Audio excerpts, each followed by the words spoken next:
वैसे बेटा चाय वगैरह तो बना ही ले। હા આંટી ચા ચાલશે પણ છે ને પાણી ન નાખતા અને છે ને ખાંડ સેજ જાજી રાખજો અને છે ને સેજ આદુ ખમણી નાખજો ને થોડીક ઇલાયચી અને સેજ ઉકાળજો બરોબર મને બીજી એવી કે ચા નથી ભાવતી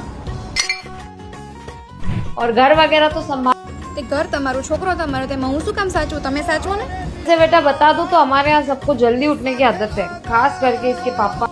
હા તો ઉઠો એમાં શું થઈ ગયું સારી વાત છે તો હવે તમે વહેલા ઉઠો જ છો તો પછી ચા ભાખરી કરી નાખજો તમે જ તે और बताओ क्या क्या कर लेती हो? કઈ ખાસ નહીં આંટી હું બસ જો 10-12 કલાકની ઊંઘ લઈ લઉં એકદમ બ્યુટી સ્લીપ બરોબર પછી જેઠો જોઉં જમું રીલ ઘુમેડું અને પછી બહાર રખડવા જાઓ એક્ટિવા લઈને तरुण ने आगे तो कम ही दी है हाइट है, कितनी होगी हाइट? કેમ ધૂંકતરા કરવાના છે? પંખો વંખો સાફ કરવો છે તમારે ऐसे बोलते हो तब दांत ज्यादा बाहर दिखते हैं, नहीं? शादी से पहले सही करा लेना।